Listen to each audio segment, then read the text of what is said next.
Initiating podcast download.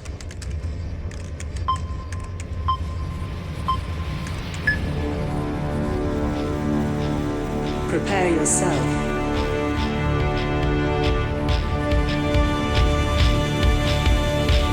Put on your spandex. Lace up your boots. Wrap your wrists. Hide your razor blade. Head to gorilla position.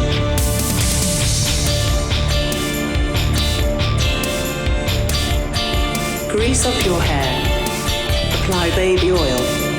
Okay, apply more baby oil. Get into gimmick. Keep your ears open and your mouth shut. Have fun and be safe out there, brother. Welcome to Iron on Wrestling. Now your host, Gregory Iron.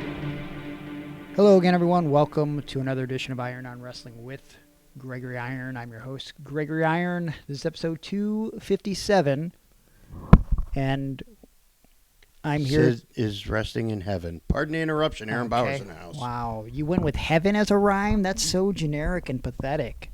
Oh, as opposed to when you said that he's rotting in hell? You said that That last wasn't week. you? There were a couple former WWE employees that I saw posted online that they were happy that he was dead, which is No, really? mean. There was, yeah, Oh. like former backstage people. Yeah. I'm not going to name names, but I did see that on the internet. So It's crazy, too, because we saw a lot of things that I hadn't remembered or saw before. You sent me something. Sid had like a neighbor with Down syndrome that he was able to bring to the ring with him a couple times. yes. So on an episode of WCW Nitro on December 13th, 1999, he wrestled Dr. Death, and for that match, he brought in. Oh, I thought you were. Never mind. Okay, nope. By the way, go back to last week's episode where we dedicated the whole episode to Sid, if you want to hear that, or a little tribute, our memories of Sid, your memories of Sid from social media, patreon.com/ironwrestling. We took all of your questions and comments. Sid was taking on Dr. Death, and he brought in his neighbor with Down syndrome, Seth, who got to cut a promo with him and come to the ring with him. And I wore a little suit, reminded me of little Michael Holly, hardcore Holly. It warmed my heart. And also, you know what? I want to point something out we didn't talk about last week. As, of course, everyone else was doing their tributes and posting things online about Sid, I ended up watching one of those Outside the Ropes. I think the people in the UK that do these sit-down interviews with Sid, or like the live interviews or whatever. Yeah. And they had one with Sid that they posted. I don't know how long ago it was, but he was in the ring, and it was about 35 minutes long. And I got to say, I think Sid was smarter than he's given credit for when it comes to psychology and promos. One, outside of the ring, as I'm getting older and, realizing more and more every day what wrestling is, and that's a business, right? Which most people just say wrestling business and don't treat it as such. Perhaps maybe Sid, because he, generated such buzz every time he came to the ring and got over everywhere he went and made a bunch of money. Maybe he just didn't have the desire to wrestle 300 days a year if he didn't have to. Maybe he just wanted to be at home, hang out. Like, I can understand that completely now. Yeah. Had I been a 15-year-old kid and just listened to the internet and what I read in the book, it's like, wow, who doesn't care about the business? Or maybe he just likes money and, not working. Yeah. That's for one. Or we see it more now than ever before, is that when guys take some time off, they come back and they're fresher. Not just your character, but your whole well-being, your love for the business, your body, your physical state. And that probably helped Sid in general. Like, he flipped back and forth from WWF to WCW to WWF to WCW to ECW back to WCW. And so I think that really worked in his favor because he always felt fresh and new wherever he went. But also, to go back to the psychology, they're talking about where Sid got his cadence for his promos or his ideas for promos, and he's talking about all these books that he would read and stuff, and horror books, and how it got his imagination going, and how he would try to get in that mindset. And it's man, I just don't think he was given credit. And also, I put it in the beginning of a little montage that I created at the beginning of the episode with some Sid lines and some nice sad music in the beginning of last week's episode. I think one of his most underrated promos that I had to go back and watch. Do you remember when he did the promo on Shawn Michaels leading into the Alamo Dome inside of the empty Alamo? Man, it sounds familiar, yeah. Okay, so if you don't remember it or you've never seen it, just look it up. Just search Sid, Shawn Michaels, Alamo Dome. It'll pop up. It's this promo where I think they aired it on Sunday Morning Superstars, and the Alamo Dome is empty. And it's Sid essentially holding the camera. So he like grabs the camera and he's guiding the cameraman around to show him all the different sections where I heard a rumor that your mom's going to be sitting in the seat over here and she's going to watch what I do to you. And I heard a rumor that this section over here is reserved for your family and they're going to watch what I'm going to do to you, Shawn Michaels. And then when he brings his voice up, like he usually does, because it's empty, it's echoing. Yeah. And like it adds something to it, right? Right. And I don't know. It's just a very well done promo, and it's very unique. It would be something that I could see the WWE doing now, right? Because they're always trying different things. But it was very unique for the time in 1997. So I don't know. Once again, just want to say R.I.P. Sid. And again, if you haven't spent the last week going back and watching Sid stuff, I think you should. But this week, we're going to air part 2 of our interview with Chris Kole. It was kind of on hiatus for a little bit there because obviously we did the Sid tribute and we got a little sidetracked. But part 2 with Chris Kole, go back a couple weeks ago. We did part 1. He's a unsung hero of professional wrestling, a journeyman, if you will, someone who's been very underrated, has done a lot of training within professional wrestling in Northeast Ohio, but he's traveled abroad. He's gone to Japan. He spent a lot of time training under Chris Hero. He spent some time out in, where did he live? Arizona. Arizona, yes. Yep. I wanted to say New Mexico. I didn't want to say that. But they're close to each other. They're very close to each other. But part 2 of Chris Cole's interview is going to air this week, and then hopefully we'll have him in studio next week because we leave with a cliffhanger this week. Yeah. Why did Chris Kole leave wrestling? So you're going to want to listen to the interview at the end of the show here. But before we go to that, I was doing some digging. Oh. This weekend, Labor Day weekend, as we sit here. And as I was putting up some posters in my gym, some old Cleveland wrestling posters, like, you know, those old style 90s posters. I put them up in my rainbow. gym. Yep, getting stuff off my floor in my house. Found some interesting stuff that kind of shows how crappy independent wrestling could be sometimes. Some financial information, maybe some press releases from the original Sports Time Ohio TV shows, a program from an independent wrestling show that I was on once. I don't know how much we're going to do of this week. I haven't even really looked at the fine details of this, so this might suck. But I got a feeling that it might be a little interesting, and we'll be able to delve into some other stuff when it comes to this. It blows my mind that we were on television for years.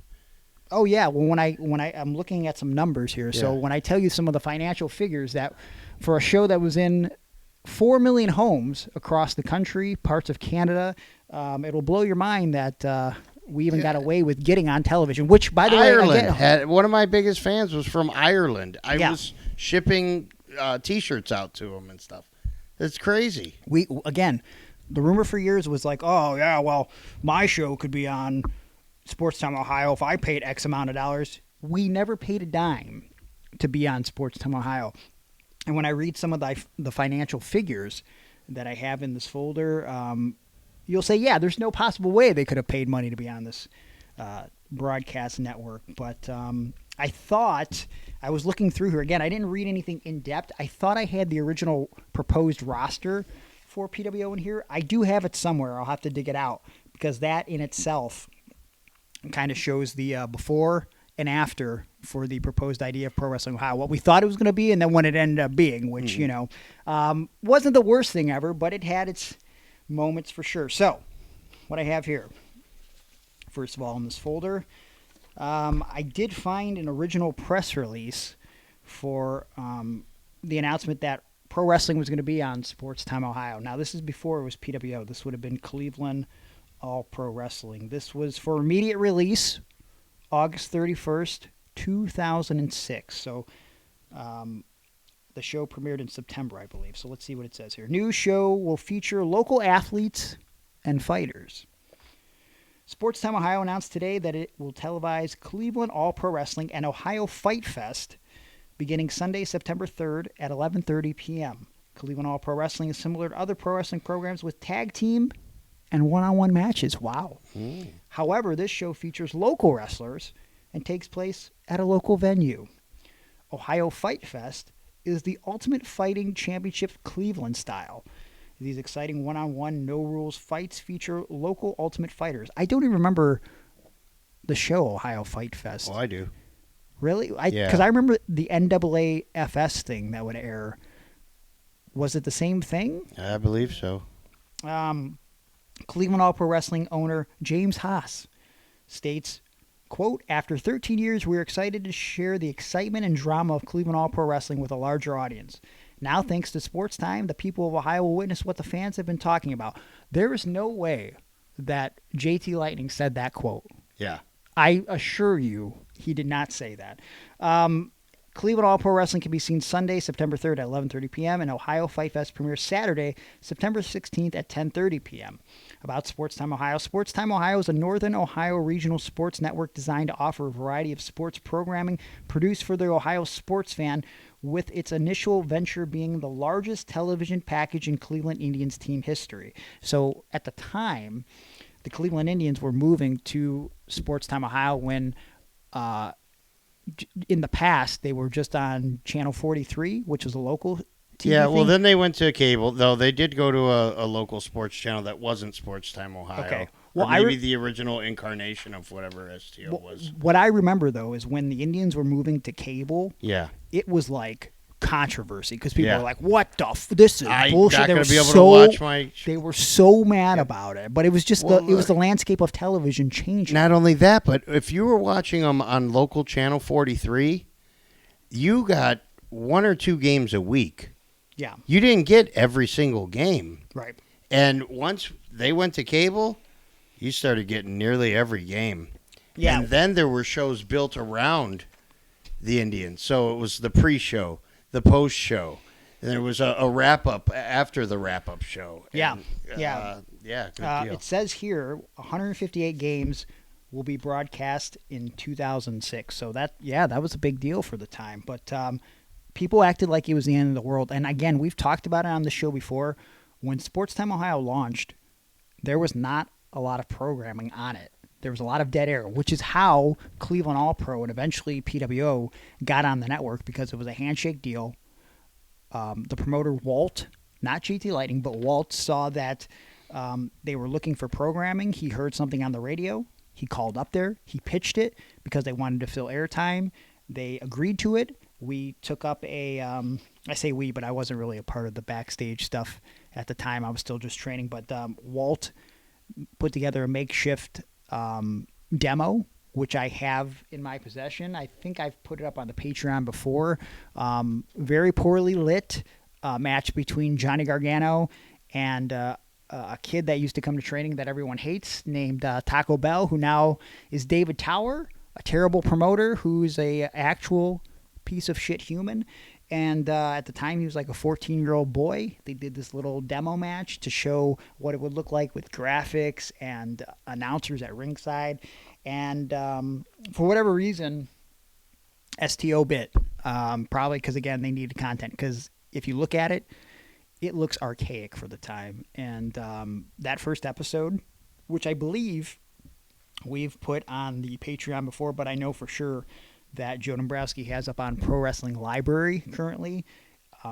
It is poorly lit.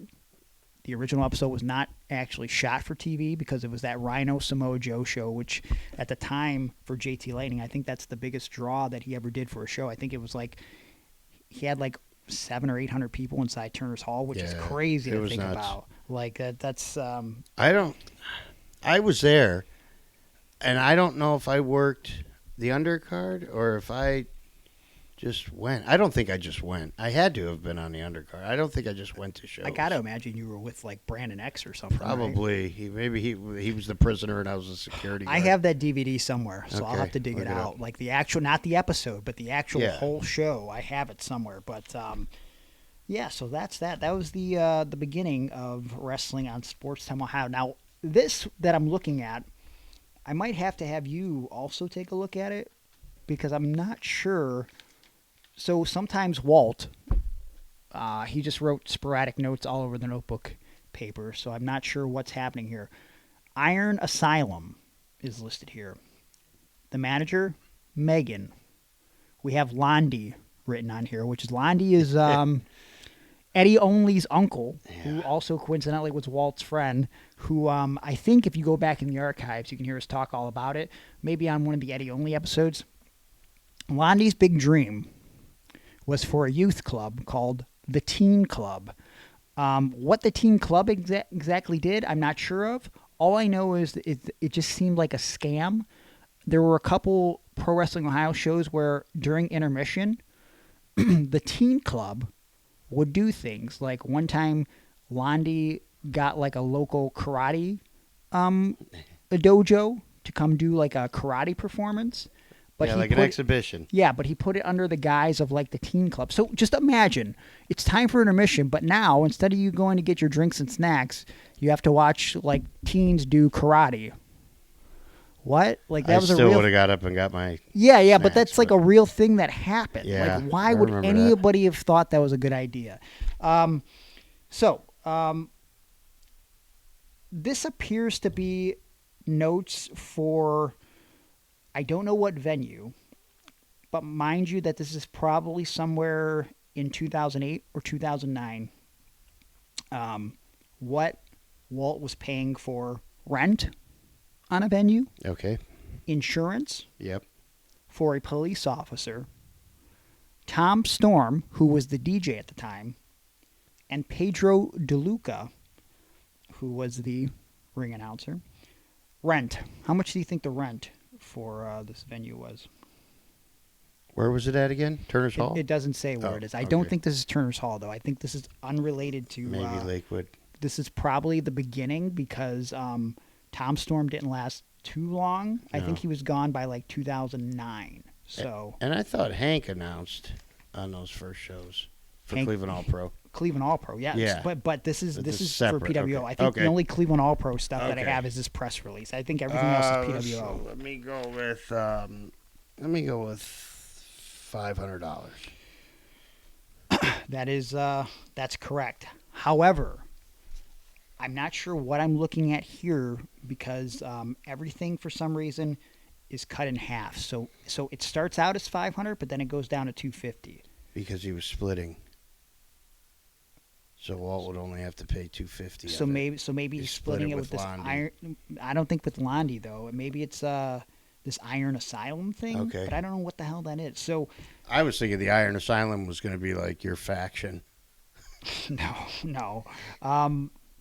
The Iron Curtain was the best name that I could have ever had for a faction, and that's all thanks to the Duke.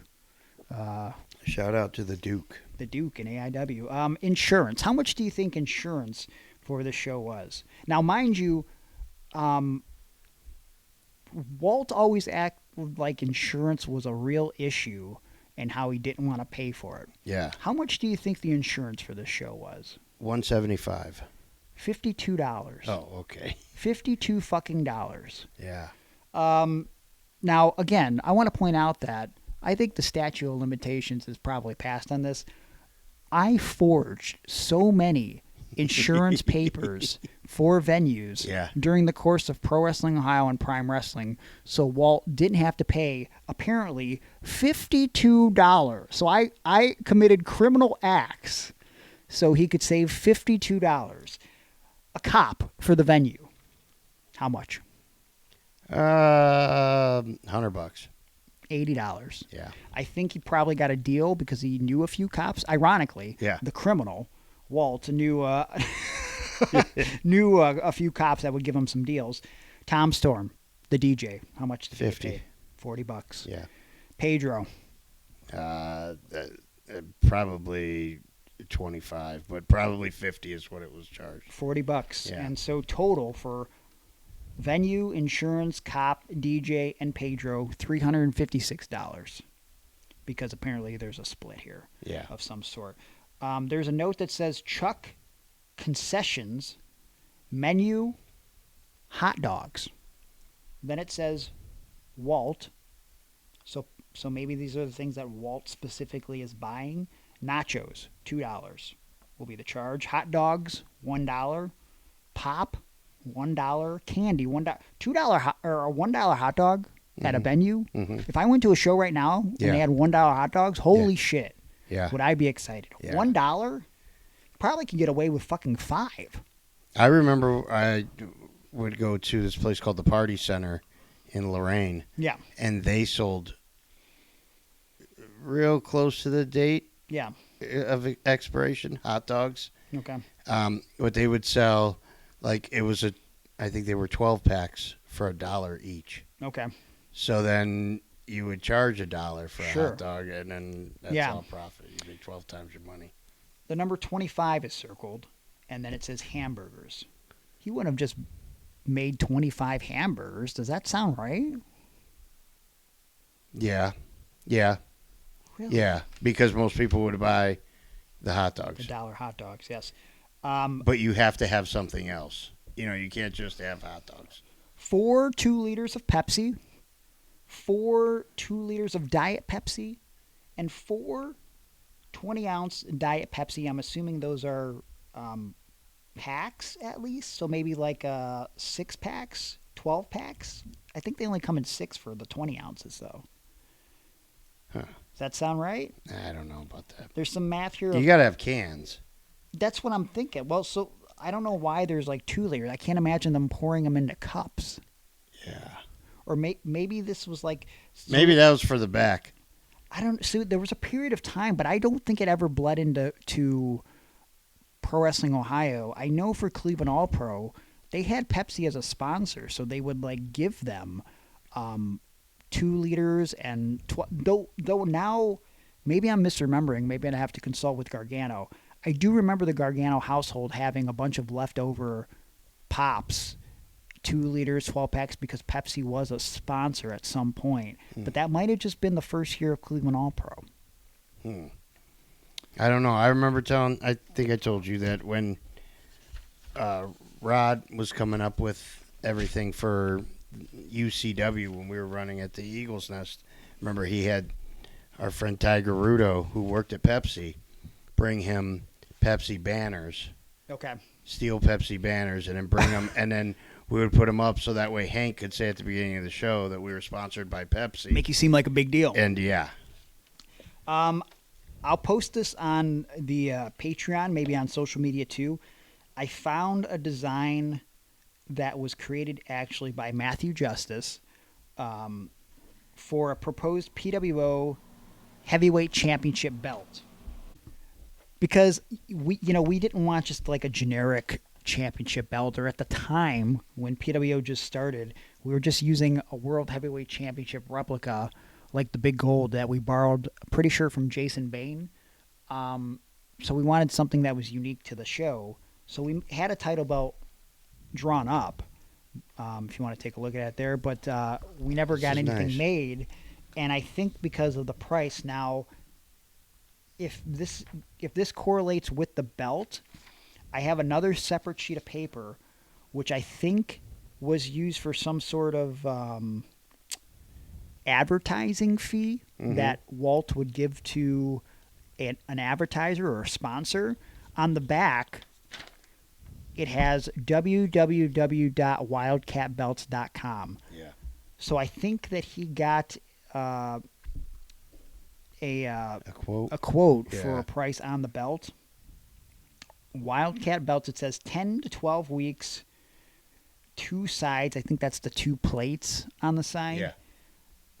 The proposed price for this belt looks to be $1,050. Yeah. So that's probably why we never got a championship belt made, because that would have been... probably why you didn't pay the insurance. Well, yeah. Because you got to save for this belt. Yeah, which of course never came to be. We ended up getting in, I think, 2009. At the time they started making this generic World Heavyweight Championship, like an independent wrestling world championship, and then Johnny said we should buy this because it's only a couple $100 before everybody else starts buying it, so that way it looks like our belt, and put like a sticker on it or something. And I think we did have it before a lot of other people, but then of course everybody else had it, and Wally never even bothered to put stickers on it, so it just looked like the belt that everybody else had. Right. On the other side of this, I like that belt though. It's a good belt. Yeah, it's a good belt. On this sponsorship paper that I think Wally used as a receipt to give to a sponsor, which looks. It's basically like a cut and paste PWO logo onto a piece of paper, a cut and paste STO logo put on a piece of paper. There are some other notes outside of the actual sponsorship thing that I want to point out here, but this doesn't say which sponsor this is, but it says payment amount of, and then the amount's written in, $75. Received spelled incorrectly, RECIEVED, from, doesn't have the name of the person. Then it says for $500 advertising fees. So maybe this was a down payment. Signed by Wally. Here are the interesting other notes that are written on here for some reason. It says Devin the Snake Man Michaels. Yeah, I remember him. May 3rd. All right, that's my birthday. Why was this written on the paper, though, is my question. Because the next note says Python, 12 to 14 feet. Tell me about Devin the Snake Man Michaels, because I know about him. Yeah. But do you remember Devin? Yeah, I just remember it was, like if you couldn't get Jake the Snake Roberts, you would get Devin the Snake Man Michaels, and he was a lot cheaper and way more available. But he had a snake, a real snake. Can you look up the area code 352 real quick for me? Yeah. So if I go to the bottom of this paper, it says Jake the Snake Roberts. Yeah. August 3rd. Now this is kind of coming back to me. Okay, so they were building up, and then you could bring in Jake in August, and then eventually you could have these two meet in December. So Gainesville, Florida is 352. So I have what at the time was probably Jake the Snake Roberts' phone number written on this piece of paper. I'll call it right now. And it says, so I think the deal was, now that I'm reading this, because at first it looked like, we could book Jake the Snake Roberts, but he wants, with the number circled here, $3,000. Yeah. And this was in 2008. Yeah, that sounds right. Because August 3rd would have been the first resolution, if I'm doing the math right here. Yeah. It says, I'm trying to see what the missing figure is here, but I have a math problem of 750 plus 1,500 equals 2,250. So I don't know why 3,000 is circled, but that sounds about right for Jake Roberts in 2008. Don't understand why he didn't write down 8 ball of crack though. I think because there's a number 80 written next to Devin Michaels. Yeah.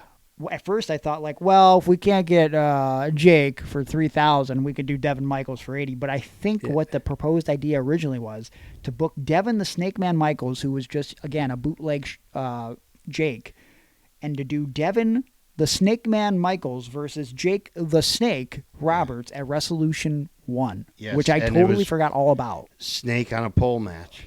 I don't think it was a snake on the pole match. But did you ever work with him or do any shows with him? Not with Devin, but with Jake, yes. Okay, well, yeah, Jake. I just found the old autographed Polaroid while I was going through my shit of me and Jake from that AIW show in Detroit. You were at that, right? Yep, I was on the panel with them. There was me, him, podcast superstar Jerry, and a girl from Hooters that they met the night before. He was a mess that day. That's the vendor was going through going, cotton candy, get your cotton candy. And Jake would go, Oxycontin. Who's got the Oxycontin? Oh, boy. And then kids would come up, and I remember them saying, as they were in line to get our autographs, and I'm sitting right with Jake, and they are young children, and they say, Jake, where's your snake? And, man, he couldn't help himself. You want me to pull my snake out? Oh, God. And it'd be like, hey, and I'd try to like change the subject real quick. Yeah. Oh, you're a big wrestling fan, huh? And I'd try to speak over Jake. And then Jake would go, once the kids would leave, he'd go, I shouldn't do that because sexual assault on a child is no joke. Nothing to joke about. When my father would sexually assault me and make me have sex with my stepmother. Oh, boy. And it'd get real dark. Yeah, real I quick. bet. So I mean, like, I think it's important to point out that Jake is in a much, much, much better place now. This interaction also occurred in March of 2007. I remember it because it was WrestleMania weekend in Detroit. Yeah. Because that's the only reason why I went to that show, because I wasn't getting booked for AIW at the time, and I only remember this because of the next story that I'm going to tell here. At the time, JC was still involved with AIW. Why do I know this? Because JC printed the shirts. Why do I remember that part? Because he made a Jake the Snake Roberts shirt that they were selling. Yeah. And why do I remember that? Do you remember why? Because you had a Jake the Snake Roberts shirt? No, incorrect. Because the big controversy on that show, on top of the fact that, from what I understood, Jake wouldn't go to the ring until he had an 8-ball of crack earlier in the day. During intermission, or before intermission, rather, he came out to take Polaroids. I think when I'm with him, he's wearing a shirt that says Mr. Big. Okay? Yeah. He does a promo after that to set up his match later in the night. Uh-huh. And he ends up taking off his Mr. Big shirt, and I think he, like, throws it or something. While he has it off, a fan grabs the shirt. Yeah. No one seems to see which fan grabs this shirt. Jake now refuses to go to the ring to wrestle later unless someone gives him his shirt back. Yeah. And no one is saying anything. To the point where I don't remember who ends up getting on the microphone, but they end up saying, like, seriously, please give Jake his shirt back or he's not going to wrestle tonight. And it became this whole big thing that he needed his Mr. Big shirt. And then JC tried to douse out the fire by saying, Jake, just wear Jake the Snake shirt that I had printed. No. He wanted his Mr. Big shirt. What do you remember about this whole thing? Because you were working there at the time. Yeah. I barely remember. I mean, I remember this. I remember the controversy, but it was just, I think Jake was just being difficult at the time. And I remember that Mr. Big shirt because I had been going around saying I was Fonzie would go around saying he was the manager of champions. Yeah. So I started going around saying I was the champion of managers. Okay. And this Mr. Big guy, his T-shirt said champion of managers. Okay. And I was like, man, did I steal that off this guy? Or you might have. Anyway, but yeah, I believe it was just Jake had probably had enough by that point, more than enough. And enough of the show or enough drugs? I don't know if he felt he had enough drugs because he was still looking. And then I think him and podcast superstar Jerry were sneaking off and drinking like moonshine or something or vodka, Belvedere. I'm honestly surprised that you weren't sneaking off doing anything with Jake. Yeah, I don't know why I wasn't. Because that's right in your time period of like New Jack and Yeah, I'm not sure why. Maybe because it was all the way out in Detroit, and I wanted to make sure we got home. Wow, you being responsible? I was responsible, yeah. Holy shit. So I'm looking at a sheet for sponsors, apparently, for Lady of Mount Carmel, the April 18th, 2009 show. How about we take a commercial break? When we come back, we'll see how much money PWO made in April of 2009 and then see if we can figure out in comparison how much we didn't get paid to work on the show. What do you say? That sounds good. All right. We're talking finances. Yeah. A little too much this week. And we should be talking. What's that? Fine asses. Do we have a fine ass sponsor? Well, we have a couple. Okay. But also, you and I have some mighty fine asses. I've never really checked out yours, but speaking for myself, I've been complimenting my gluteus maximus many times. Yeah, it's great. It's looking real good right now. Thank you so much. Yeah, wow. I appreciate it. I appreciate you putting in that work for it. I don't. Oh. It's natural. You don't do squats? Not really. No. Huh. No, just natural. Well, you look like it. Thank you so much. It must be maybe some kind of product you might be using from maybe a pal of ours, a good pal, a good friend, a good buddy, a guy named Mike. Yeah, over Mike. at TNT. Mike, TNT Health, TNT-health.com. He supplies me with all the goods, including just, the basics that everybody who's on a health and wellness journey should be using, like the creatine for my pre-workout, to give me those natural gains, the glutamine for post-workout, especially since, I just got back in the gym starting 2 weeks ago from some time off with some broken ribs, and, it's helping my recovery a lot smoother. Speaking of smooth, the vanilla protein, vegan protein that I've been using from TNT-health.com goes down extra smooth when I just mix it with water, so I don't get additional calories from the milk. And I've never had another protein that mixes that well in just plain water. And there's a variety of other supplements that I've looked at, and I'm kind of curious about using over at TNT-health.com. But the good thing about TNT Health is Mike doesn't pressure me into having a big, gigantic bill when it comes to my supplements. He wants me to just use a few that I really like and enjoy. But at some point, if I feel like going down that rabbit hole and trying something else, Mike will be there to help me and guide me, because he doesn't want us to have a big bill. He wants us to have big results like you've been getting from the stuff that you've been using. Oh, yeah. I've been using the Rad 150 lately, and I'm noticing a difference right off the bat. I think beginners should try that Osterine, though. That's where to start. It's really probably the finest product that they have, in my estimation. And it's right there in Aaron's pick for our Iron On Wrestling picks of product that they have. Well, I think you should take the opportunity and pick a product, any product, over at TNT-health.com, and any and all products that you pick and you purchase, you can save 10% with our promo code IRON. That's IRON, Iron On, and you'll save 10% on anything and everything that you buy. So do yourself a favor. If you're on your health and wellness journey, or if you're just getting started, if you're thinking about a health and wellness journey, you need to start with TNT-health.com, because at TNT Health, it's about your health today, not tomorrow. But what I can't wait another day for is the opportunity to get some sort of logo design, some sort of artistic piece of material created by Juan Ortiz and Of the Dead Designs. He's a good buddy of ours. He's one of the best buddies of all time. When you're younger, you always hear this. As you grow old, you can count on your hand the number of good friends that you have, the number of good buddies. Yeah. Well, I can count on one finger, and it's this middle one right here, Greg. Okay.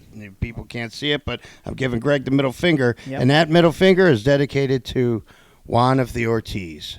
He brings art designs to life. Okay. Him and his whole Weebly outfit. They're doing it. They're doing it big. Well, he's been doing a plethora of designs for us here at Iron On Wrestling, but also so many designs for many of the most prominent champions of professional wrestling that you'll see on TV right now. I mean, we just watched, and we're going to be reviewing in the Patreon bonus episode, the NXT show. He's done designs for Ethan Page. Yes. Any guys that are champions right now in AEW, he's done a lot of designs for the majority of them. The Young Bucks? Yeah, he's done designs for Young Bucks in the past. The Undertaker? The Undertaker as well, yes. Isaac Noonan? Tag team champion, right? He was a champion and a former ref in PWO, but he would never do a design for Isaac Noonan unless he was interesting in having one designed for him. Yes. And also, I mean, he's affordable, so if you were to be someone like Isaac Noonan and want to get a design, like for your tag team of the Hawaiian Lions, former, believe current champions, from one champion to another, I think Isaac Noonan should go to a champion of artistic endeavors like Juan Ortiz, and he could save $20 on his first design just by mentioning Iron On Wrestling. Well, speaking of designs, what do you think he should have designed? Like a T-shirt? Maybe. Maybe him and his tag team partner on Clouds. Sure. Now, mind you, we should state his whole wrestling name. It's not Isaac Noonan. That was his refereeing and his government name. But his wrestling name is Leon the Lionheart. Okay? Okay. So, go on. What's your design idea? Well, Leon is on a cloud. Leon a Lionheart. Okay, and he's on this cloud, and his tag team partner, Fred, the giraffe, is on the giraffe liver, is on the other cloud, right? Okay. And they've just been presented the World Tag Team Championship belts. Oh. Now, these belts are so heavy that it causes too much weight on the clouds, and these guys, through gravity, fall back down to earth. How much do these belts weigh? A lot. Okay. I'm talking about kilograms, meters, pounds. Wow. Cubic inches. Anyways, you should get a design from Juan Ortiz and Of the Dead Designs, because he's made so many designs for so many prolific individuals, and you could also consider yourself prolific. You're prolific and important to us, so why not be prolific and important to Juan Ortiz? So do yourself a favor, reach out to Juan, just find him on Instagram at Of the Dead Designs, go to his Facebook, facebook.com/Of the Dead Designs, or go to his website, ofthedead.weebly.com. Reach out to him, tell him Iron on Wrestling sent you, save $20, and when it's all said and done, you will know that Juan Ortiz and Of the Dead Designs has brought your artwork to life. All right, we're back, and so we're going to go over some figures for the 2009 PWO Mount Carmel show, which was the show where I wrestled Josh Prohibition in the main event for the championship, actually. I remember that. And that might have been, is that where you turned on Hobo Joe at that show, April of 2009? I know it was Mount Carmel. It was at Mount Carmel. So I do have some figures for the amount of sponsorship money. Didn't turn on him there, I don't think. Bobby turned on him. Yeah. But it was in the build-up. Yeah.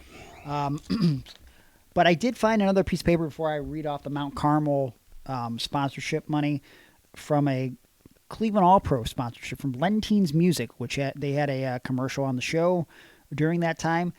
They were bringing in a decent amount of money during the Cleveland All-Pro days, more than we ever did in PWO. But the gimmick was supposedly JT was spending a lot of that money on bills and wasting a lot of unnecessary talent. Then none was going back to Walt, which is ironic because then Walt was spending next to nothing on talent, but then paying bills. So I don't know. At least there was a bunch of talent on the Cleveland All-Pro shows. Not to say that there wasn't any talent on the PWO shows. They were just incredibly underpaid. This is an invoice from Lentines Music that paid Cleveland All-Pro, and I can't tell you if this was for a month or what. This is dated September 15th, 2006, $699. That seems like a lot of money for this one sponsorship, and it has to be for more than 1 month. And maybe they did quarterly or something, but $699. Why $699? Why not? Well, maybe to say it's not $700 you're paying. Maybe there's also another transaction on 9/26 with Lentines Music, which would have been 10 days later for $850. Wow. What the hell? Were they sponsoring a wrestler to come in? I don't know. But this is, and it's printed out on a Lentines Music receipt. So that's official. I don't. Okay, all right, that's weird. But did they sell a guitar that would later be signed by Kevin Nash? No, that was a place in Streetsboro, Ohio, Yeah. that donated a guitar that we had Kevin Nash sign that we put up for raffle, and we didn't have a certificate of authenticity, nor did we make any sense as to why Kevin Nash would sign a fucking guitar. But someone eventually bought that. I'd actually like to meet the person that bought that and say, why? Why did you buy this? All right. So, sponsors for Our Lady of Mount Carmel. And guys, I don't know if this is a boring episode for you. Let us know what you're thinking of this episode. Obviously, we're going to get to the Chris Kole interview in a little bit. If this isn't your cup of tea, going over facts and figures from an independent wrestling show back. But it's got to be pretty cool to hear about this. I think so. Like, because a lot of people want to run an indie show. If you're anything like me, yeah. When you went to your first indie show, yeah. You saw Matt Cross. If you're me, and I go, well, he's only an indie wrestler, so he probably makes like what, $1,000, $2,000 a show. Yeah. And then you find out real quick that that's not true. In fact, again, I don't have the original PWO payroll. I might have it somewhere, but I'm pretty positive, and I could be wrong. Uh-huh. And I feel like I can put this number out there because M-Dog's getting paid way more now. I think Matt was the highest paid member of the roster. Okay. And I'm pretty positive. Mm-hmm. He got paid somewhere between $80 to $100 because he came in for a deal. He was making way more than that 'cause at the time when we started booking him, he was fresh off of Ring of Honor and Wrestling Society X, obviously. And, he was coming in for a deal. So he was bringing his price way down low to be on TV and to stay home locally. And, So, okay, here's the sponsorship stuff that we're looking at here.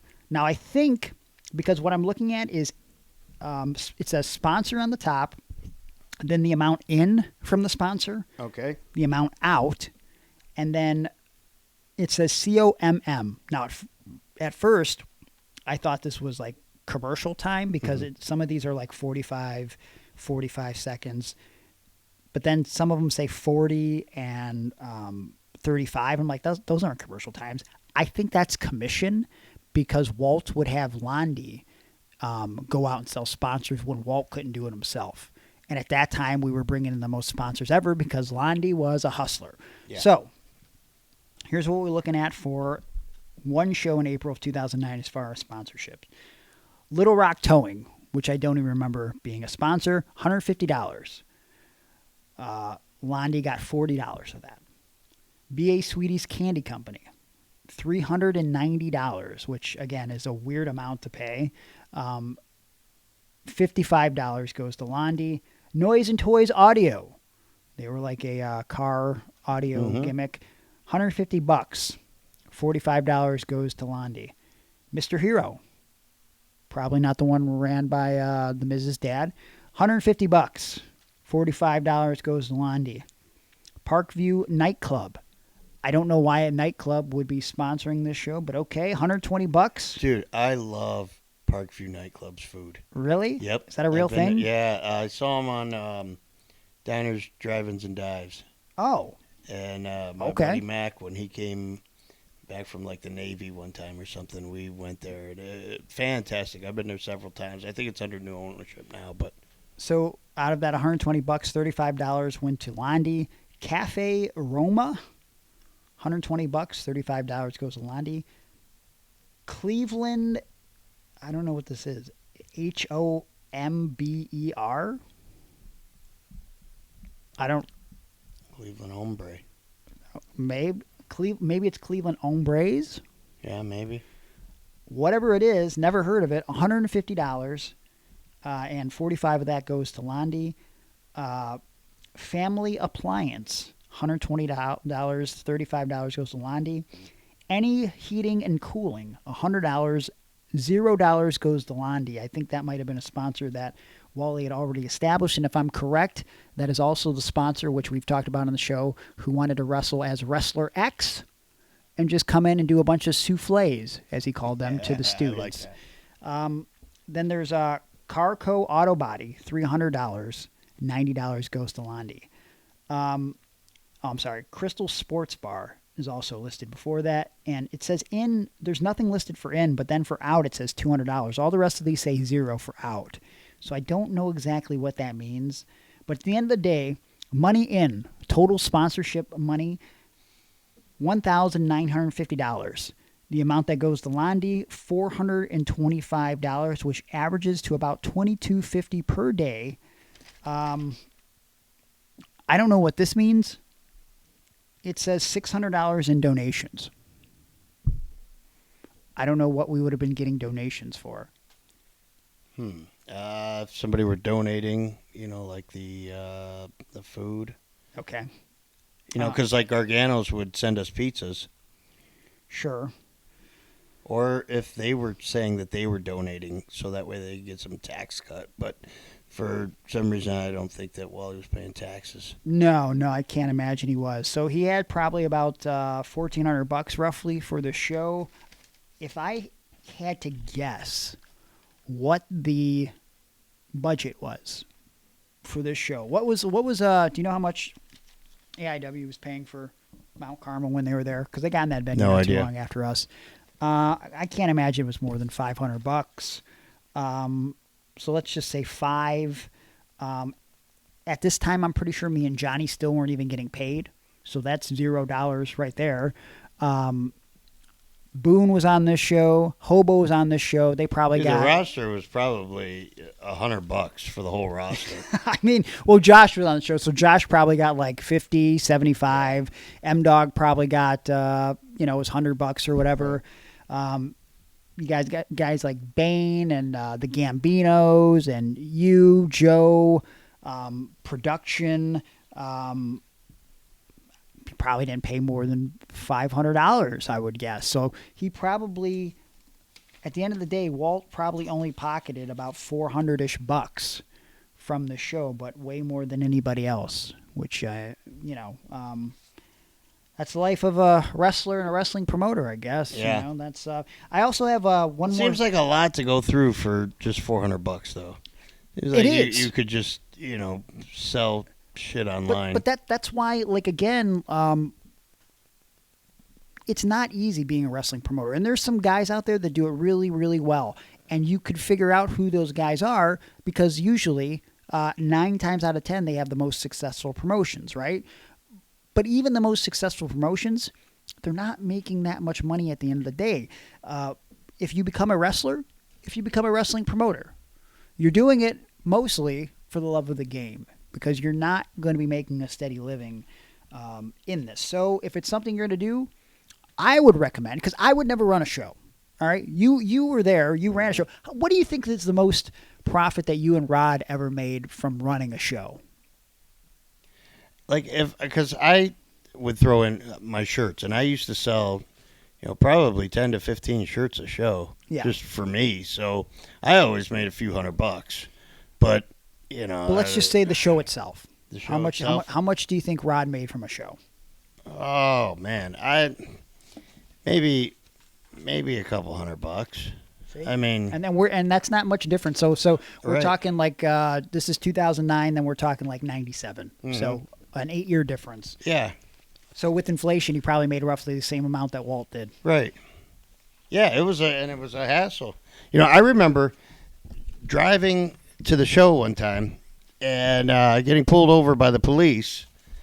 And the police, I was 2 minutes from the venue. Yeah. And the police had said, "Hey, where are you going in such a hurry?" And I said, "I'm promoting this pro wrestling show down at the Eagle's Nest." Okay. And just trying to get there because the doors are open. I need to be there. And they said, "Oh, okay, well, we were just headed that way because we got a call, an anonymous call that says you guys aren't insured on the show. And so we'll escort you there." So they gave me a police escort so we could speed to the show. We got to the show, and all I kept thinking was, oh, my God, Rod probably didn't pay the insurance or something. We're going to be in big trouble now. Yeah. And we got to the show. I go up to Rod. I said, "Hey, there's 2 cops that are following me in here, and they want to see paperwork for the insurance that was paid for the show." somebody called and said that they didn't think we were insured. Rod was like, nope, we've been insured. Hey, bro, we're insured.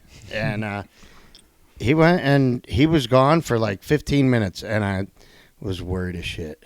Yeah. And it turns out, like, he did have all the paperwork and all the credentials, and everything was just, like, in his glove box or something. But, yeah, they, for real, were sticklers about that.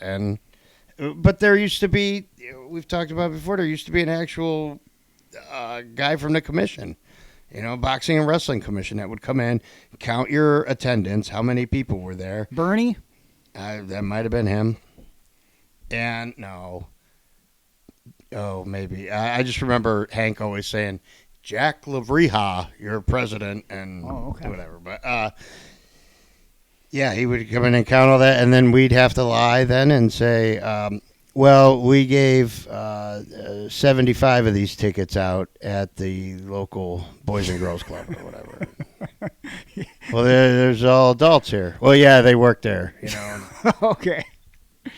75 because they would take money right off of it, Oh, yeah. It was nuts. I mean, like again, the athletic commissions, when it comes to wrestling, I don't know how it works for actual sports, but it's a scam with wrestling essentially, because it's like they don't do anything, and like that's across the board. I mean, I would say like the best commission I've ever been a part of is like the New York State Athletic Commission, only because like that's the only time where a doctor has examined me to a point where that could even be remotely considered a physical. Right. You know what I mean? Like I've wrestled in Missouri where it had to be commissioned. Trying to think where else. Kentucky.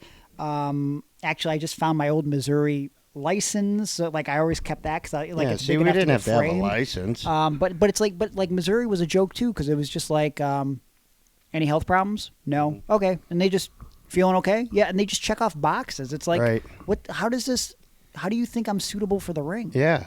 And, there were times where I was the doctor on the show. Because all you needed to be the medical personnel was to be CPR first aid certified. Okay. And I think my shoot job at the time, I was a guard in the jail.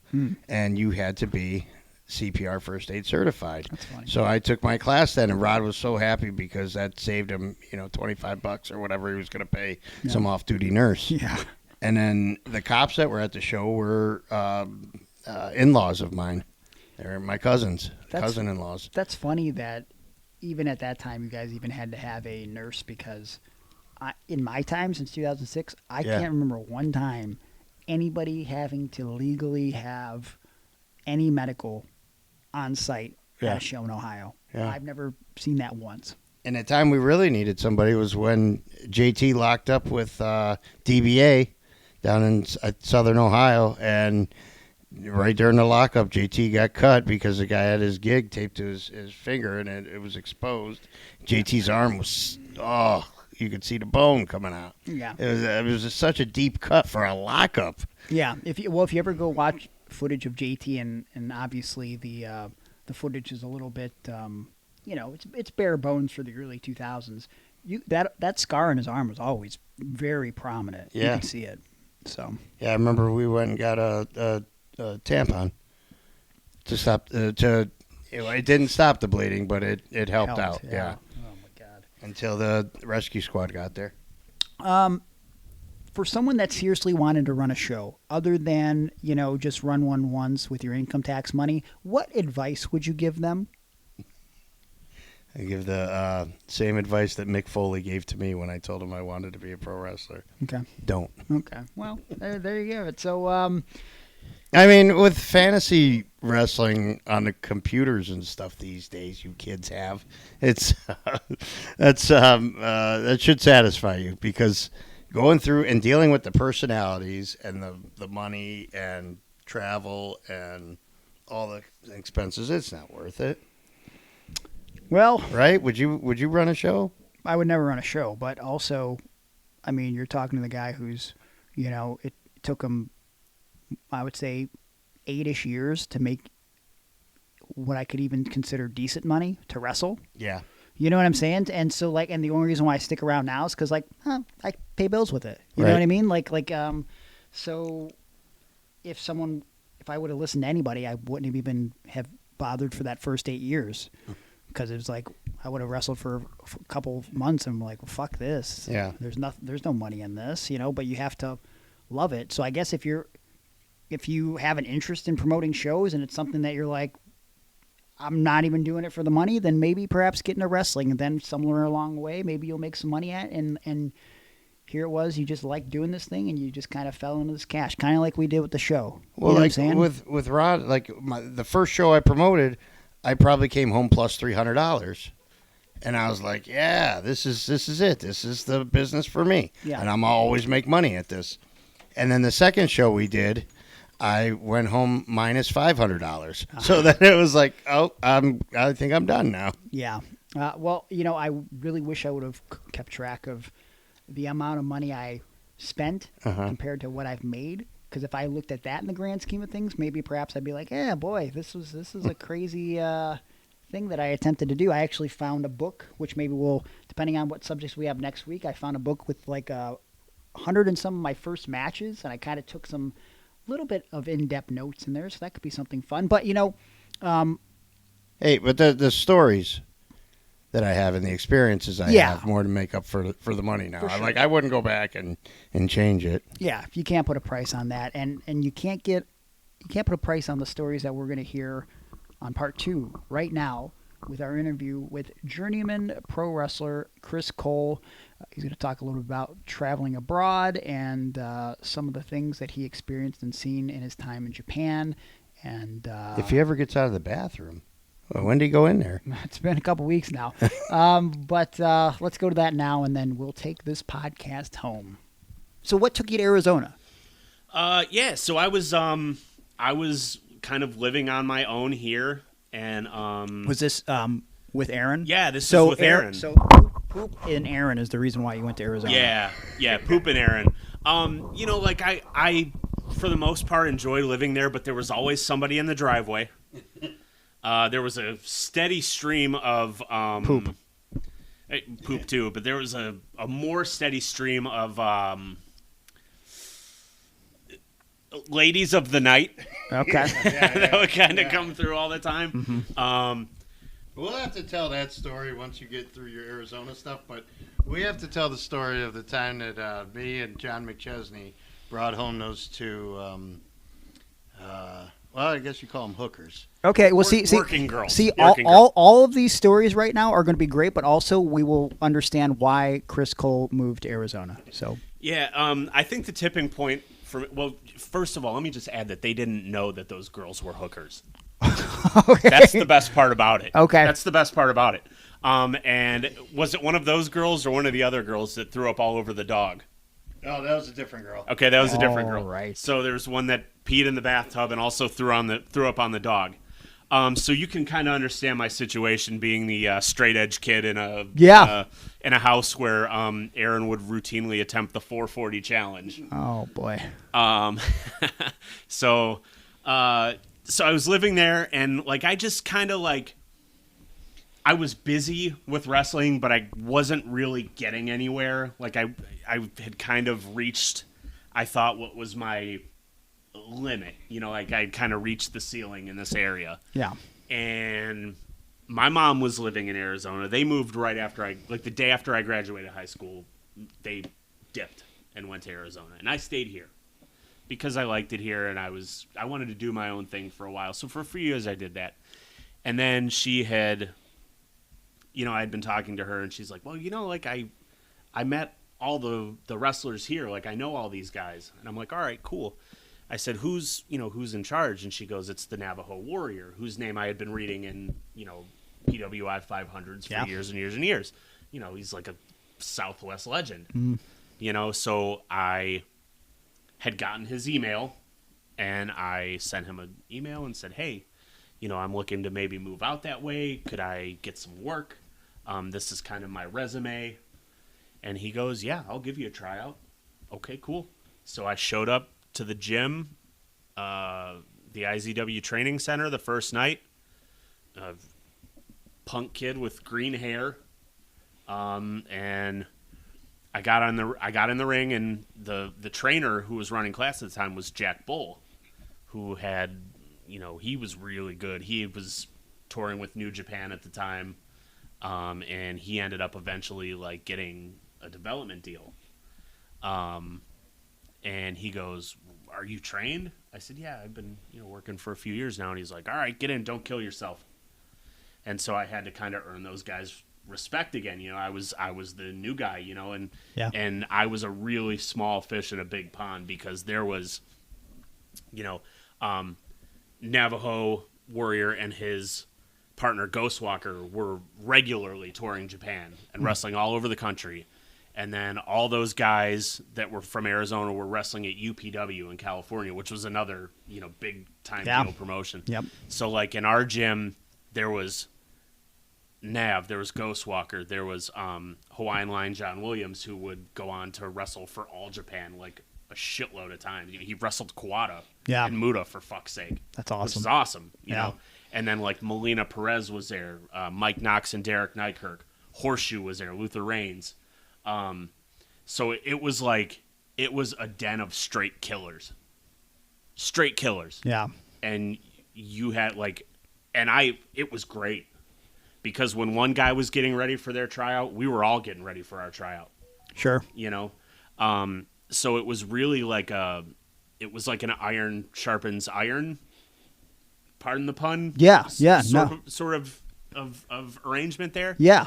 And it really, really elevated me to be the person that I like, to be the pro wrestler that I would later become. What do you think that you got out of being there that maybe you wouldn't have gotten staying here in Ohio?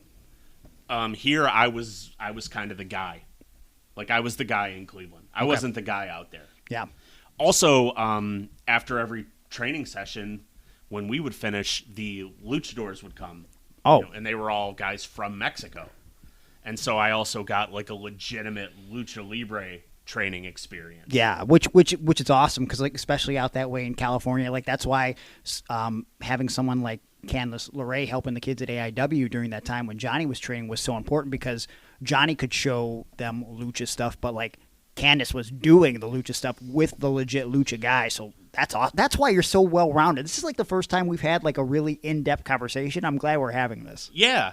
And I love talking about it. I think it's like I don't want to toot my horn or anything, but I think my story it's a pretty cool story. Yeah. It's kind of like an overachiever story. Like it just, like I said, like my whole career was just based purely on a foundation of audacity. Yeah. Like you should never be able to do these things. And so from there, like I learned with these guys, and every time they would go do their WWE tryouts, they'd come back and they'd relay all the information that the agents and the producers would give them. Mm-hmm. They would kind of bring that all back to us. And so I would get that every time, and these guys were going on loops and whatever, so we would get that. And then, like I started going down to Mexico to wrestle. And, with the luchadors, those guys, they kind of liked me because the kind of lead guy, his name was El Chucky. And he one night asked me who my favorite luchador was. And I told him it was Super Porky. Okay. And I was like immediately over with the lucha guys because, Super Porky was my favorite. Yeah. And the way I kind of started working for them, like getting bookings with them, was they asked me, we had a discussion, and I told them that Super Porky was my all-time favorite. But I really also liked Cassandro because I wasn't really hip to that, that kind of presentation, right? Of the luchadors. And he goes, okay, well, we're I think this was a show in Arizona. He goes, we have Cassandro coming, and I was like, awesome. And he's like, we're gonna have you work Cassandro. Oh, wow. Like, oh, that's great. Like, this is going to be awesome. Yeah. And the match wasn't super good.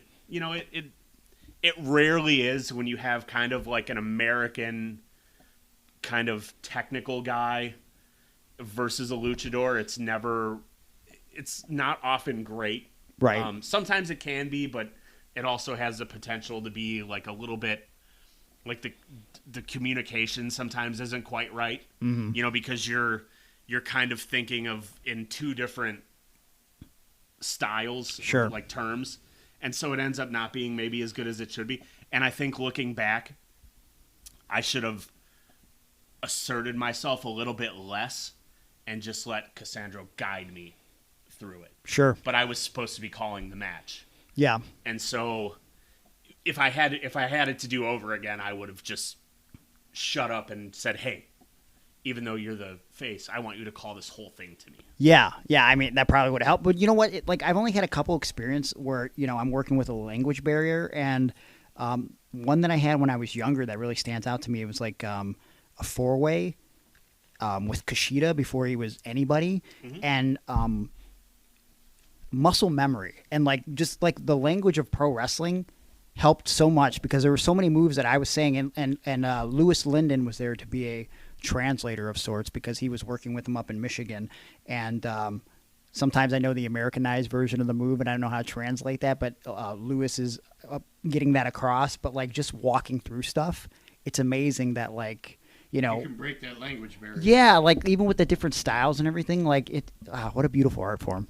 Yeah, it's really nice to have, I was teaching a class a couple weeks ago at the Mega School, and they were, anytime I go up there, they're like, "Hey, can we do mat wrestling?" I'm like, "Yeah, we'll cover it." There's only 8 moves. Yeah. But the way you get into and out of them is really where the art form is. Yeah, the transitions, the storytelling. You really what do you have? You have headlock, front face lock, full Nelson, half Nelson, arm wringer, top wrist lock, hammer lock, waist lock. Yeah. What else do you really have? There's not really a lot there. Sure.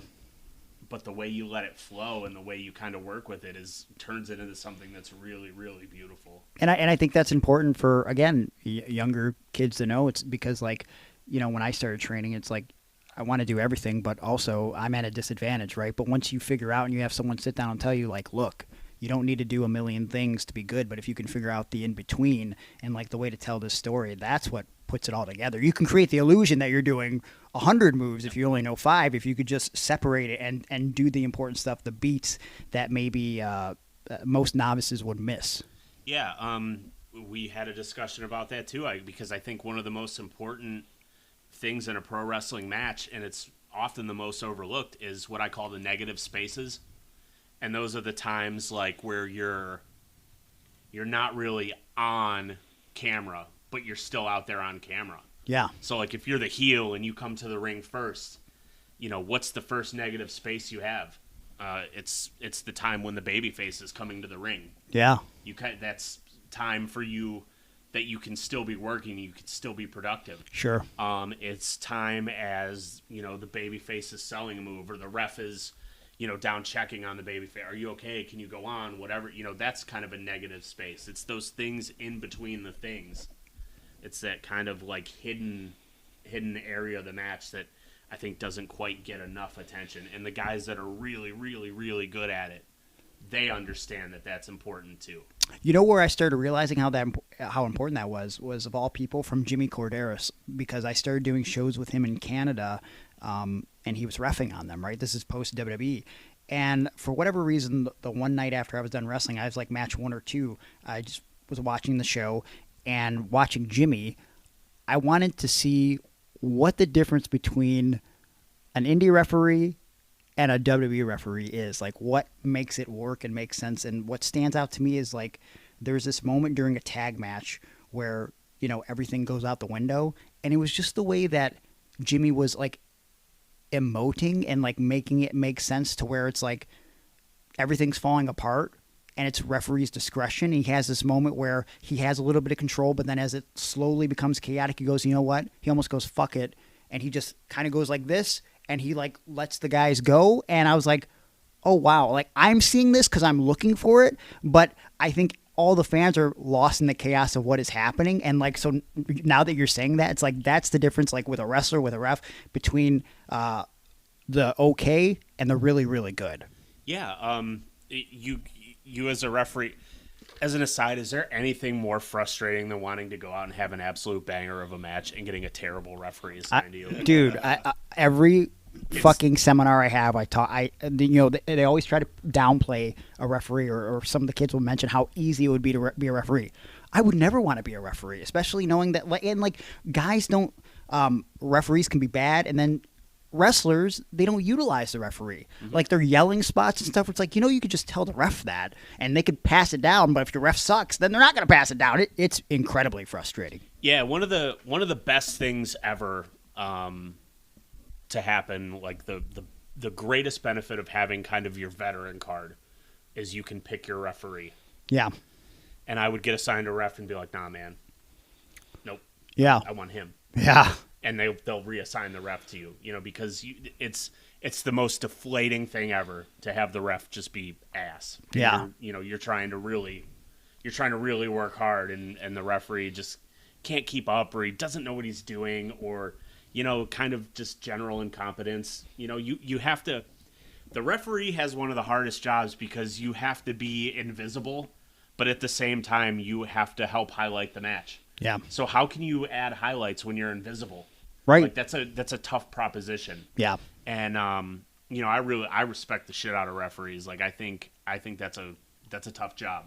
Well, it like all those jobs outside of being a wrestler, I think wrestlers kind of downplay that. Like there have been so many times on shows where I tell guys especially when Aaron or Joe Dombrowski were doing commentary and they're trying to figure out what their character is. I'm like, you better go talk to these guys because they're going to be adding the details to your story. And then like, if you don't have anything to tell them, what are they going to talk about when you're out there? You know what I mean? Like they're helping build your character just as important as what you're doing physically in the ring. Yeah. That like commentary, that's another negative space. It's something that that you can be you can have it done for you and you don't have to do anything. Yeah. All you have to do is chat with the announce guys beforehand. The play-by-play, the color guy, even the ring announcer is important because if you get in and you go to start the show and the first thing you see is the guy in the Hawaiian shirt and cargo shorts and flip-flops, you're gonna I don't know, but yeah, the guy gets in and he's got his tux on or whatever, Mm-hmm. It's kind of like, okay, this is like a professional. It's just an optic. Yeah. And there's a lot of great announcers that are the Hawaiian shirt, cargo shirt. For sure. And they're good. Yeah. They're good. But I like that kind of professional looking presentation. It's important. Those things are important. And I don't think they should be looked down on at all because anybody who kind of knows what the deal is knows that that's important. For you, when you talk about your career and your travels, obviously you gain a lot of the different styles by traveling outside of Ohio, right? Not getting stuck in this bubble. For you personally, what would you say were your career highlights, whether it was somewhere you went, somewhere you worked with? What would you say those would be? Like if you wanted someone to watch a few things from Chris Kole, if you had the ability to go back and get some missing tapes or some DVDs, what would it be? I would want people to watch. Oh man, like I had a series of what I thought were really, really good matches at Mega in 2002, 2003 with Gabe Knight. Those probably don't exist at all. Because because even in 2024 it's hard to get so well. Charles is doing a great job now, right? Like a TLC match I had with him is on YouTube. Oh, really? Yeah, and I think I had some of the tapes, and I gave them to Charles, which I believe he has converted. Okay. To YouTube now. Okay. I was just cleaning my daughter's room out. We got into cleaning out her closet, and I found a big, huge box full of like early Mega tapes, from, like 98, 99 through like 2002 to 2003. We got to preserve those. So I have to find a VCR is like the hard part is finding a VCR in 2024. But I have like a little combo 13-inch TV VCR, combo thing that I'm going to start sitting and watching and kind of making notes of all these matches that are on there. But like any match I had with John Lyon was always some of my favorites because he was so good. Yeah. Hawaii Lion, John Williams. He was so good. What about Japan? Japan was fun. Like the highlight of my trip to Japan was going to Ribeiro. Oh, come on. Japan I wanted to talk about. Look, I heard it sucks there. I see. I don't know, man. Like I've always wanted to do it, but I never felt like until like DDT. Like I started watching more than that. I was like, I feel like I could go with who I am, I can go to DDT and like do something, especially because I like to do comedy stuff. But I got mad respect for anybody who can like get it done in Japan, man. And you had that experience. Yeah. I mean, like traveling overseas was for sure a highlight. Obviously, like. Who'd you work for in Japan? Just being like getting to take that trip for free is like a cool thing. 100%. I went over for American companies that would go on tour, and we would do like the guy's name was Henry Hubbard, and he would book these shows, and like the first time I went overseas was we went to South Korea. And that tour was super rad. It's where I met Norman Smiley. Okay. It was like the tour was like half Nav and his guys and half Norman Smiley and his students. And I think there was Smiley, who's awesome, by the way. Like, he's the best. I hear nothing but good things. Smiley and Gangrel were both on the tour. Viscera was on the tour. Gangrel's awesome. That's where I met Ryan O'Reilly, who would later be Big Con from the Ascension. Yeah. Who was also awesome, super cool guy. And then, so that was like we spent like 2 weeks there, and we went to Guam. Mm-hmm.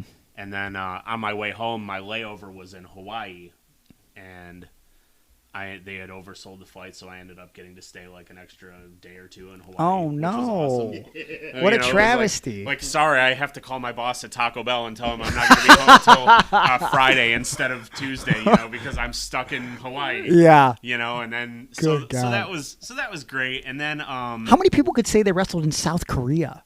That's wild. Yeah. That's why I wanted to bring up the Japan. I didn't know what your highlights were there. I just knew that you had gone overseas. And that was like something on your, I guess, bucket list or something. Yeah, that was a bucket list thing. Was going anywhere overseas was awesome. But I was lucky enough to go 3 times. I did 2 weeks in Japan. I did 2 weeks in Korea and Guam, and then I did 13 days in Europe. And we went to Bosnia, we went to Kosovo, Germany, and Austria. That's awesome. And I got to stay. We stayed like 3 days right in the middle of downtown Vienna, Austria, which is it's maybe my favorite place in the world. I just went to Austria last month, and it was incredible. I wish I could have stayed longer, honestly. Now, Greg, who were you booked for? No one. Oh, so it was a fuck you. First of all, who paid for your trip, Greg? I paid for my own trip. Did but you get paid to go? I did not. Okay. Don't rub it in my face, okay? I was just but asking. I will say though, I did because I had to talk to my girlfriend about it. I was like, can I try to get bookings if we're going? She said yes. I reached out to a few of my friends that live over there, and obviously the most legit place is WXW. I reached out to them, and they're interested, but of course, like, WXW is running a show the week before and the week after, and then every other legit place that I got a list of, they're like, nope, we're not running, and the one show that was running, it's like the day I'm flying out of Berlin, so I'm like, oh, fuck my life. Yeah, but, that's sad. Yeah. That would have been a cool thing to tack on. Did you get to go to Vienna while you were Yes, there? yes. Yeah? Just beautiful. Beautiful. Did you do the Spanish riding school, or did you go to was it St. Michael's Cathedral? Is that St. Michael's? Yes. Okay. Yes. Did you go on the catacombs tour? I did not. So me and my you missed out girlfriend, on that one. me and my girlfriend were doing all the exploring, and so like the point of going was to just basically go to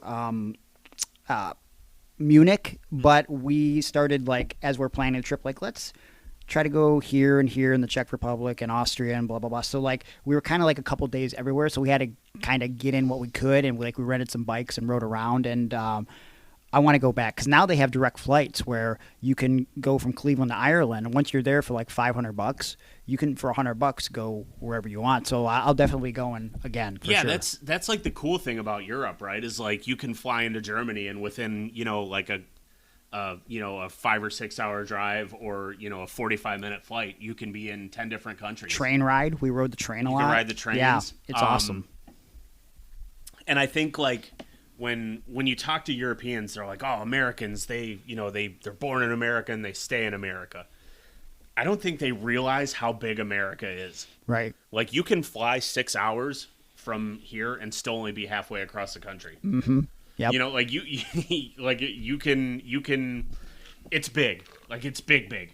Right. And I think that's part of the reason, and you're kind of here, so it's hard to go anywhere that's not Mexico or Canada because you're separated by an ocean. Yeah, well, it's just, like if you live in Texas, you know what I mean? Like half the time, like the kids in Texas won't go out of their little area because you drive 8 hours, you're still in Texas, right? Like it's just it's wild to think about that. Right. But so you do all this stuff overseas, and obviously you're growing as a wrestler. And again, we got to find some of your best shit and put it out there so people can see, because like grossly underrated. Like I guess we should touch on it real quick. I mean, you had a huge hand in training Ricky, and I think Ricky has gone on record to say, like, you were such a big inspiration to him because, like, you know, Ricky doesn't have the prototypical physique or anything, and so, like, that's why Ricky got as good as he did because of you and all the different styles that you knew, and you could kind of, you know, help him with that. Yeah, well, that's got to be on the highlight reel is hearing Ricky mention my name on the Stone Cold podcast. Yeah. Right? I mean, like, that's pretty dope. Yeah, what a life moment. Yeah. That was, I think, the one guy that I always really wanted to meet that I never got to meet. He's the best. I think, like, that's always going to go down as, like, the saddest part of my career is that I never got to meet Stone Cold. You know, anything could happen because he talks to me and look at me. Right. I mean, come on. Right. That's a guy, like, I was talking to a buddy of mine the other day. We were talking about The Undertaker and how legendary The Undertaker is, you know, and like you look at those guys, and Stone Cold is the same. Yeah. And I said, like, do you remember the original Judge Dredd movie? Yeah. Where at the end, when you were done being a judge, you had to take the long walk, like, out into the wasteland to deliver the law to the lawless. Yep. I think that when you finish your career as like a legendary pro wrestler, you should have to go back to the Indies. Yeah. And like, so the Undertaker should have to come to, you know, Northern Ohio wrestling. Yeah. At least once. Could you even imagine? And sit down and kind of talk to guys, you know, like, I think that would be so, like, how cool is it, like, just to get to sit and talk to somebody like that? You know what I mean? Like, what a great experience if you were, like, I remember, like, early on in my career, I was working for IWC in Pittsburgh, and they brought in Bret Hart. Yeah. And, like, how fucking awesome is that to have Bret Hart watch your match? Yeah. Brett's cool, and Bret will watch. Like, hey, you know, this was really, really great that you did. I like the way you did that, you know. And there's a lot of guys that have kind of, you know, I've talked to about that, you know. One of the other highlights of my career was main eventing the Canton Civic Center with the Dudley Boyz. That's fucking sick. That was pretty dope. Talk to me about, because so I got to wrestle the Dudleys as well, and Bubba Ray always gets a bad rep as like being like a fucking bully and a hard ass or whatever, but in my experience with working with him, Devon was kind of the more quiet one, but Bubba, as he's putting together this match, the more he says, the more incredible it's getting for like a three-way match, and I'm realizing in that moment, man, this is why this dude is in the position he's in. And he wasn't a dick. He was awesome, and like I learned so much in that moment. It had to be an incredible psychological experience. Yeah, I had kind of the same experience. Devon was awesome, but Bubba, like, just to see him kind of sort out the match, because it was a three-way tag team TLC match. Oh, okay. Wow, you were in a fucking TLC match. Yeah, that's sick. It was that is typically that was for Main Event Promotions that ran kind of like the Canton, Akron, Alliance, Dover, New Philadelphia kind of territory or whatever, and Shasta was in charge, and he would always do the Civic Center show. And the first Civic Center show, he brought in like Abdullah the Butcher and Dusty Rhodes and the Road Warriors, and so it was like a big deal to do these Civic Center shows. Yeah. And the second Civic Center show, it was my longtime tag partner Shane Sensation and I against Shasta and Brain Damage, Brain Damage was like maybe one of my favorite people on the earth, like the nicest human being to ever walk the earth that will punch your teeth out. Yeah, and I feel like he doesn't get talked about enough. No, honestly. He doesn't. He was so great, and we did some crazy shit. Like, I worked him probably 100 times. Wow. In tag matches, singles matches, hardcore matches, whatever. And we would do the craziest shit, and he never once hurt me.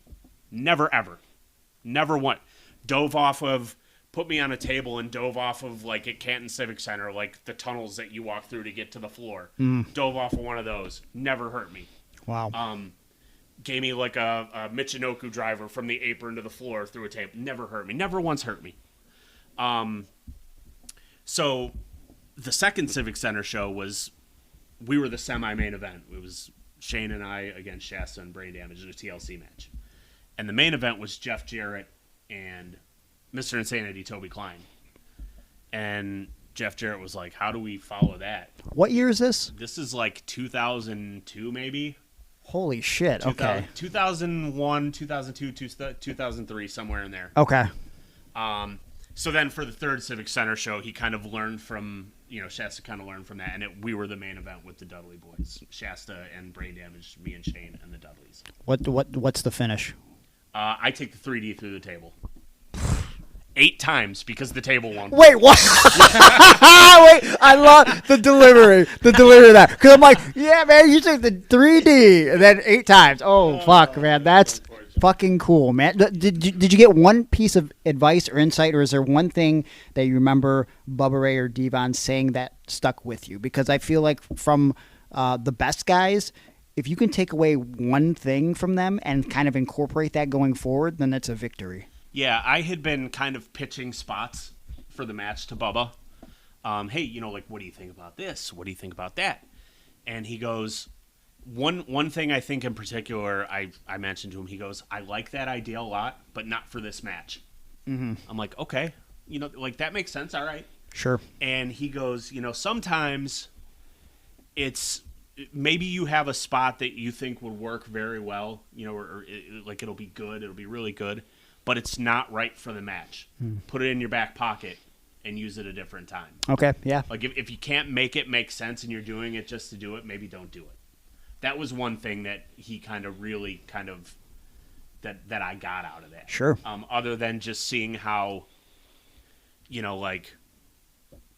greatest tag team of all time. Maybe, Yeah. Maybe they're up there if they're not. I mean, they're in the talks for sure. Getting to work with, because I was kind of always for a long time I was a tag team specialist. So getting to work with guys that were, the greatest tag team of all time, like the guys that had fucking done it. Yeah. At the highest level, getting to see how they would structure a tag match and how they would move and how they would tag. And anytime I wasn't in the ring, I was kind of watching. Yeah. What are they doing? Right. Yeah, you got to soak it all in. And you know what? The Dudleys, when you talk about the guys that have done it at the highest degree, like Austin, I hear nothing but good things about Taker as far as talking with the young guys. Shawn Michaels, Triple H. You mentioned, they have to come back to the Indies after their career's over, right? Thing about those guys, why they're so successful, not only they're open-minded, they never forgot where they came from. And those memories, I listen to Taker's podcast now, and he talks so much about his early days in Memphis and those shit shows and things like that. Austin, talking about all those shit shows when he worked in Dallas and everything. They never, ever, ever forgot where they came from. And because they were so open-minded, that's why they became successful, because even if it's not the standard way of doing things, they're okay with looking outside the box, right? Bret Hart, same way. Calgary. I mean, just the way he came up. He wants to watch matches. He wants to help guys grow and be better. And it's humbling. It's humbling to be in that sort of aura and be able to learn from those guys. Yeah. I would always seek out those guys. And some guys I met were great, and some guys couldn't be bothered. Yeah. To talk to you or help you out. There was a guy that had gotten brought in on a show that I was a fan of. He was never one of the great wrestlers. He was a gimmicky guy, but he knew what he was doing, and he did it in WCW for years.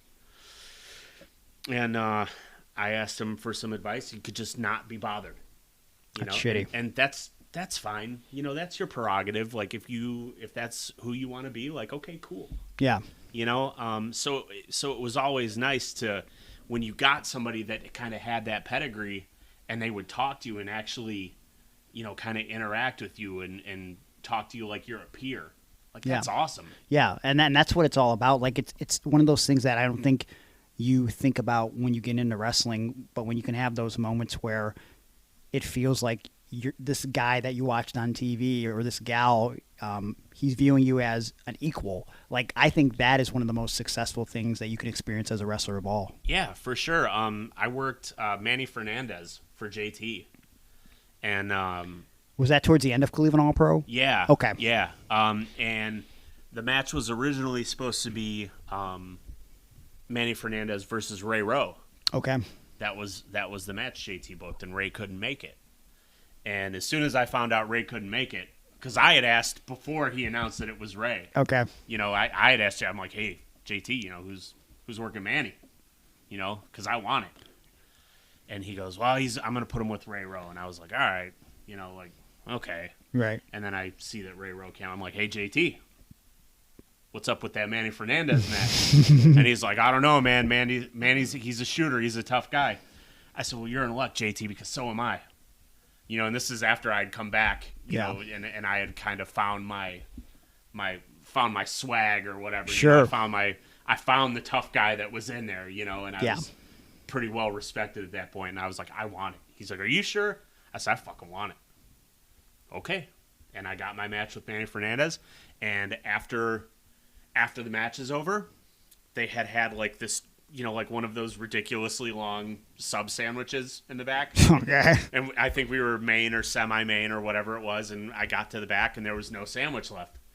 And Manny's sitting there. He's kind of eating his sandwich. And I was like, hey, is there any more food left? And they're like, no, they're all gone. So Manny takes his sandwich and like breaks it in half and gives me half. I'm like, oh, fuck. And this is like after telling me like how fun I was to work and how much he enjoyed it, you know. And I'm like, fuck, man, like you literally broke bread. I broke bread with Manny fucking Fernandez. Like that was cool. That's you know. amazing. And growing up watching him, like it was even cooler, you know. But I'm like, okay, me and this guy, like I feel like we're just dudes, you know. There's no age difference, or you know, like the things that I did in my career were, while cool, were never compared to Manny Fernandez. Yeah, you know? but you know what? Sometimes I think you have to reach a point when you realize, and you seem to be realistic from the beginning, right? You had small goals. I want to have one match. I want to wrestle in Cleveland. Oh, now I'm in Pittsburgh. Now I'm going to go to Arizona, right? Baby steps, realistic, self-aware. The fact that you can get to a point where you have an experience like that is really incredible. And it feels like, first of all, we're going a lot longer than I thought. And I feel like if you're down with it, we're going to have to record a second part. Is that okay? Absolutely. Okay, because I feel like we're just now hitting the good stuff. But I feel like it's maybe a cliffhanger for the next part. You're having good experiences like this, the Dudleys, Manny Fernandez. You're learning all these different styles. Why'd you walk away? Dun, dun, dun. Yeah. Just give me a little sample of why you walked away. And to add to all those things, within the last year before I quit, or 2 years before I quit, I had also wrestled for WWE for the first time.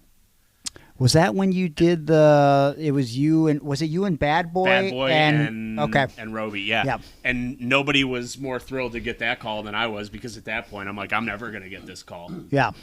I was in the crowd that night. Okay. And so, because it was the opening of the show. Yeah. And I remember being like, what the fuck is happening right now? So how fucking cool, as, you know, like just a kid, just, you know, and I'm grown at this point, but you know, I was always in love with wrestling. You know, even when I was in the business, and it was hard, because it is hard. It's a grind. How cool is it? Like, I never got a WrestleMania moment, but my WrestleMania moment was standing in the middle of the ring watching the pyro go off for the opening of Raw, and then hearing Vince McMahon's music. Mm-hmm. Like, how does it get cooler than that? Right. You know, like that's like. You know, that was it for me. And then seeing my footage on Larry King Live, because that was kind of in the middle of when Vince was feuding with Donald Trump through... Oh, shit. Yeah, you know, okay. I think it was Bobby Lashley, maybe, and Umaga. Bobby Lashley and Umaga in the build-up to WrestleMania 23. And so I see myself, you know, later on Larry King Live or whatever, you know, and then... So I had all these, like, great highs, and then, you know, there was kind of the low lows. And I remember the exact moment where I was like, I'm fucking done. Like, I don't want to be here anymore. Okay. And we can leave that for another episode. All right. We can hash that out. We can record the second episode now. We can come back however you want to do it. Well, let's break bread together. We ordered some steaks for the three of us, so we're going to do that. We can decide if we're going to record this after next week, but this has been amazing thus far, and Aaron and I can't thank you enough for taking the time to come over here, hanging out. And like I said earlier, I'm glad for the first time, we've known each other for years, but we can have this in-depth conversation. It's a beautiful thing. Yeah, I don't think you quite understood what you were getting yourself into when I'm you loving it. invited me for like a long-form kind of podcast because... I fucking knew. Yeah, I knew right away because I was like, I pitched it to him. I'm like, hey, I think Cole's going through some shit. I'd like to talk to him about it on the podcast. What do you think? And Greg sends me a text back like immediately that's like, I've always respected that dude. I love his work. If you think he'd be a great guest, let's get him.